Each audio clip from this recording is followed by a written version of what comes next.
It's Bible time! 할렐루야! 하나님의 말씀을 사모하시는 여러분들을 환영하고 축복합니다.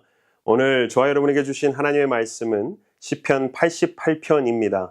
하나님의 말씀 듣고 오겠습니다. 여호와 내 구원의 하나님이여, 내가 주야로 주 앞에서 부르짖었사오니 나의 기도가 주 앞에 이르게 하시며 나의 부르짖음에 주의 귀를 기울여 주소서.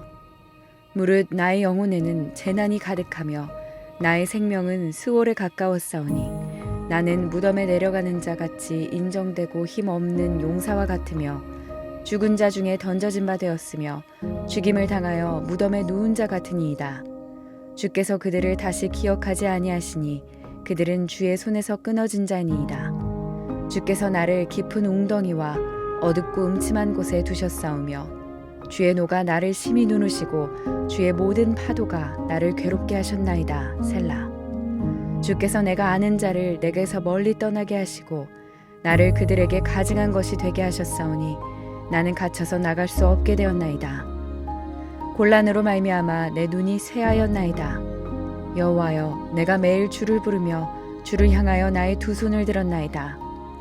주께서 죽은 자에게 기이한 일을 보이시겠나이까? 유령들이 일어나 주를 찬송하리이까? 셀라. 주의 인자하심을 무덤에서 주의 성실하심을 멸망 중에서 선포할 수 있으리이까? 흑암 중에서 주의 기적과 이짐의 땅에서 주의 공의를 알 수 있으리이까? 여호와여, 오직 내가 주께 부르짖었사오니 아침에 나의 기도가 주의 앞에 이르리이다. 여호와여, 어찌하여 나의 영혼을 버리시며 어찌하여 주의 얼굴을 내게서 숨기시나이까? 내가 어릴 적부터 고난을 당하여 죽게 되었사오며 주께서 두렵게 하실 때에 당황하였나이다. 주의 진노가 내게 넘치고 주의 두려움이 나를 끊었나이다. 이런 일이 물같이 종일 나를 애우며 함께 나를 둘러쌌나이다. 주는 내게서 사랑하는 자와 친구를 멀리 떠나게 하시며 내가 아는 자를 흑암에 두셨나이다. 한 부인이 부부 관계 때문에 어려움을 겪어서 정신과 의사를 찾아갑니다. 그리고 이런 질문을 합니다. 남편이 요즘 너무나 신경질적이고 잔소리가 심해졌는데 어떻게 해야 됩니까? 그 질문에 의사가 이렇게 처방을 내립니다. 저희 병원 앞에 신비한 샘물이 있는데요. 그 샘물을 길러다가 남편이 올 때 그 물을 한 모금 머금고 계속 가만히 계십시오 라고 처방을 내렸습니다.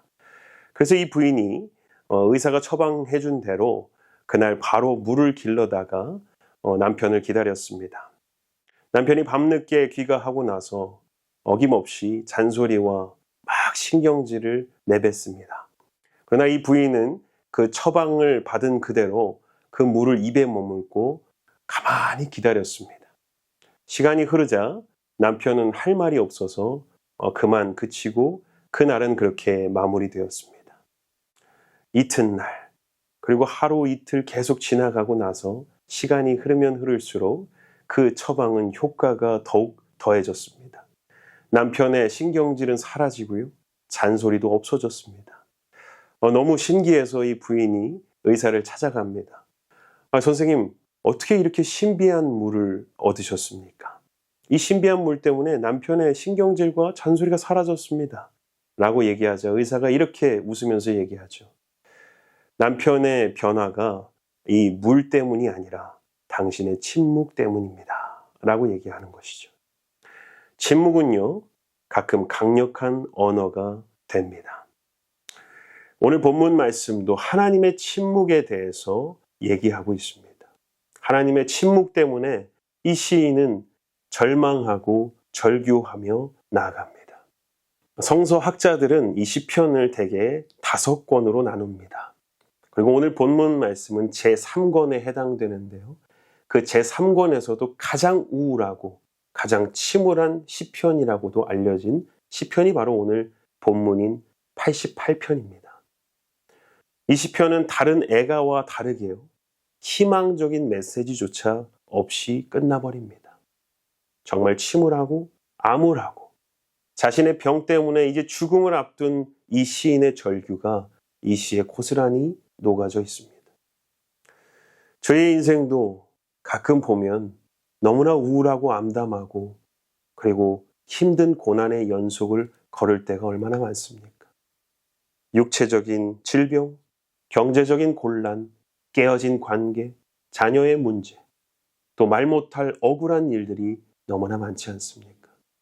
그로 인해 우리는 늘 깊은 어두움에 수렁에 빠진 것처럼 그렇게 허우적대고 있을 때가 얼마나 많습니까? 늘 눈물이 앞을 가리고 사람들조차 만나고 싶지 않은 그런 일들이 얼마나 많습니까? 오늘 시인이 그런 인생을 살아온 것 같습니다. 그러나 오늘 시인은요, 그 절망 가운데서도 어떻게 우리가 하나님의 자녀로서 이 문제를 해결할 수 있을까? 그 문제의 해답을 세 가지를 얘기하고 있습니다. 첫 번째는요, 포기하지 말고 기도하라라는 것입니다. 오늘 본문의 1절부터 6절을 보시면 정말 이 시인이 겪고 있는 모든 상황을 다 나열하고 있습니다. 죽음의 수렁 가운데 놓여 있고 어둡고 음침한 곳에 갇혀 있는 느낌을 받는다라고 시인은 얘기하고 있습니다. 더 나아가서 7절, 8절을 보시면 의지했던 친구들마저 떠나가는 장면도 나옵니다. 너무나 우울하고 침울합니다. 그러나 1절에 어떻게 시작합니까? 내가 주야로 주 앞에 부르짖습니다. 얘기하고 있습니다. 이 시인은 그 절망 가운데, 슬픔 가운데도 밤낮으로 주님을 붙잡고 있었다라는 것입니다. 그는 포기하지 않고 기도로 하나님께 나아갔다는 것입니다. 우리도 마찬가지입니다. 절망 가운데, 슬픔 가운데, 그 어두움 가운데서도 우리는 그 기도의 끈을 놓치지 말아야 합니다. 힘든 가운데서도 그 주님을 붙잡는 것, 이것이 바로 믿음의 기도입니다. 하나님을 향한 믿음과 하나님이 그래도 나와 함께 계시고 나의 요새 되시며 나의 권능자 되심을 믿고 의지하며 나아갈 때, 그리고 또한 문제보다 크신 하나님이 이 문제를 해결해 주실 거라는 강력한 믿음이 있을 때 우리는 기도로 다시 돌아올 수 있게 되는 것입니다. 그 믿음을 회복하고 기도의 끈을 놓지 않기를 바랍니다. 두 번째는요, 하나님께 물어라입니다. 하나님께 물어야 합니다. 오늘 시인은요, 10절과 11절에 이렇게 하나님께 질문합니다. 주께서 죽은 자에게 기이한 일을 어떻게 보이십니까? 유령들이 일어나 어떻게 주님을 찬양합니까? 다르게 질문하면 하나님, 어떻게 죽은 사람이 기도할 수 있고 어떻게 죽은 자가 찬송을 부르겠습니까? 이건 하나님께 불신으로 나아가며 하나님을 원망하는 기도가 아닙니다. 오히려 하나님을 믿는 믿음 안에서 하는 질문이라는 것이죠. 이 시인은 삶의 문제 앞이 보이지 않는 이 순간까지도 그럼에도 불구하고 하나님, 나는 살아있지 않습니까? 나는 여전히 주님 앞에 살아있지 않습니까? 제 기도를 들어주십시오라는 그 시인의 절규가 들어있는 겁니다. 끝까지 붙잡는 믿음 안에서 하나님께 질문을 던지는 것이죠. 예레미야도 비슷한 질문을 한 적이 있습니다. 예레미야 12장 1절에 이렇게 질문하죠. 왜 악인들은 자꾸만 형통합니까? 왜 반역자들은 자꾸 평안을 누립니까?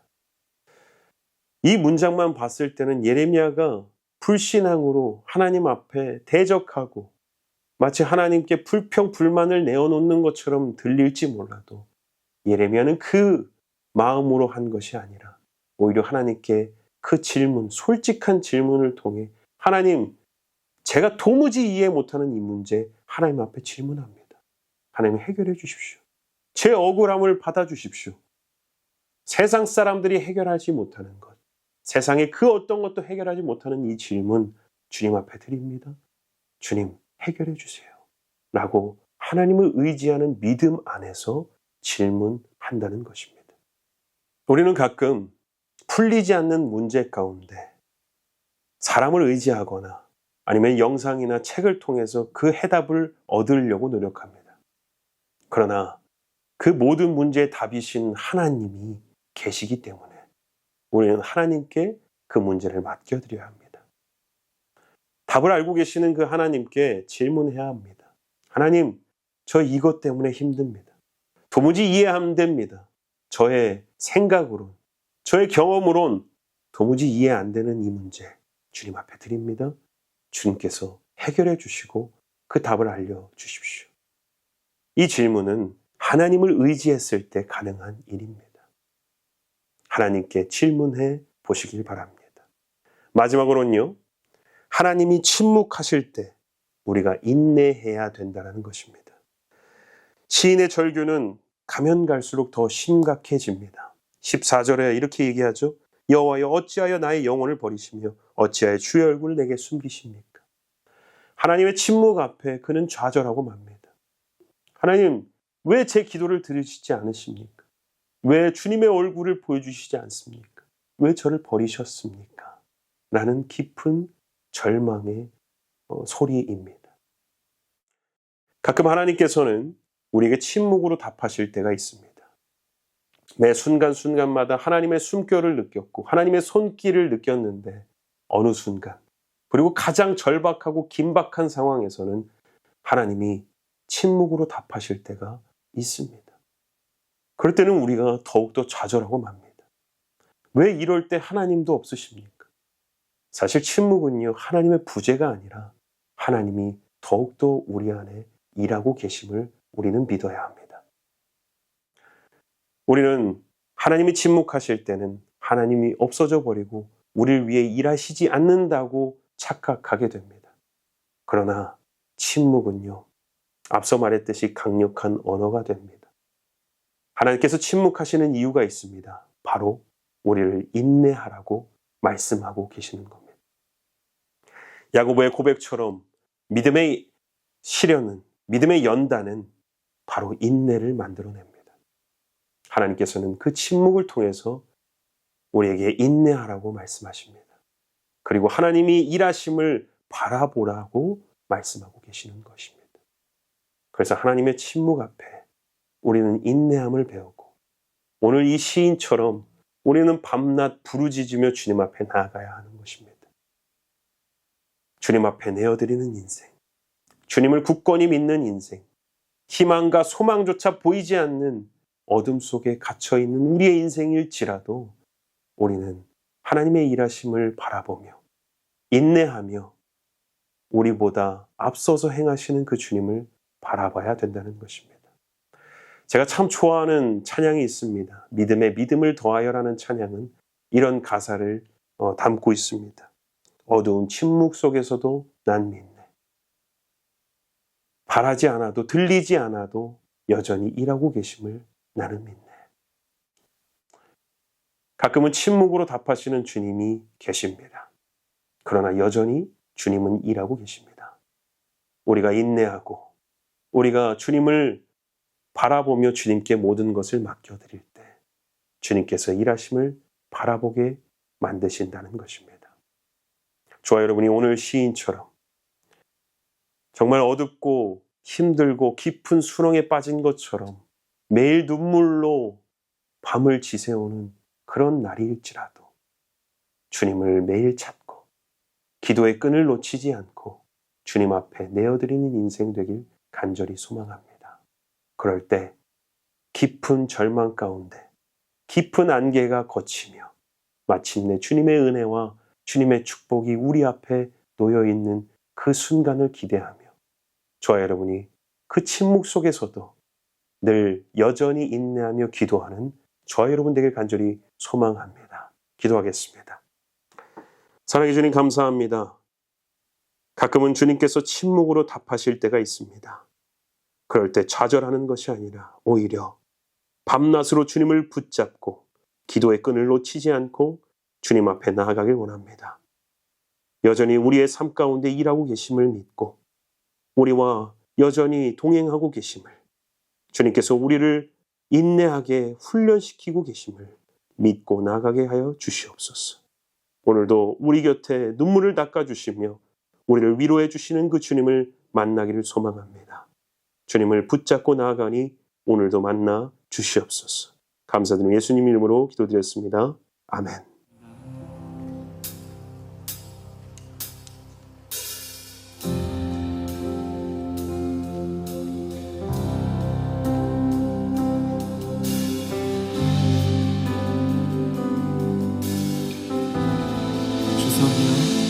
성령 운행하시네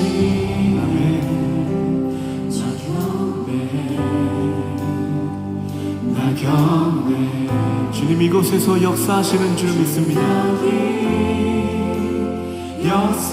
역사하시네 나 경배 큰 길을 만드시는 주 큰 기적 보여주시는 주는 나의 하나님 아멘 약속을 지키시는 주 어둠 속에 빛이 되시는 주는 나의 하나님 상한 맘 만지시는 주 나 경배 약한 우리를 치유하여 주시옵소서 약한 나 치유하시네 나 경배 한 번 더 고백할까요? 상한 맘 만지시는 상한 맘 만지시는 주 나 경배 주님 약한 나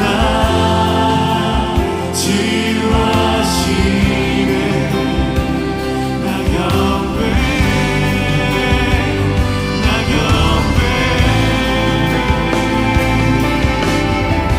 큰 길을 만드시는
지켜진 날 고치시네 나 경배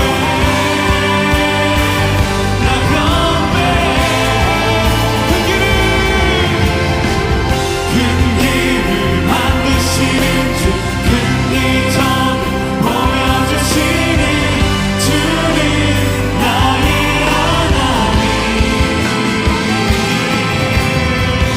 약속을 지키시는 주 어둠 속에 빛이 되시는 주는 나의 하나님 큰 길을 만드시는 주 큰 기적을 보여주시는 주는 나의 하나님 약속을 지키시는 주 어둠 속에 빛이 되시는 주는 나의 하나님 나의 하나님 나의 하나님 나의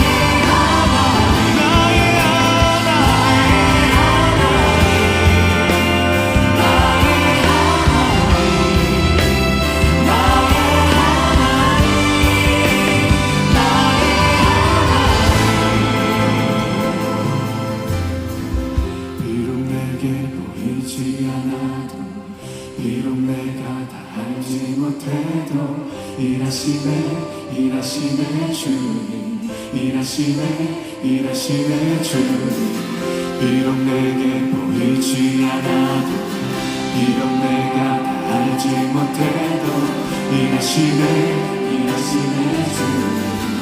When I don't see you working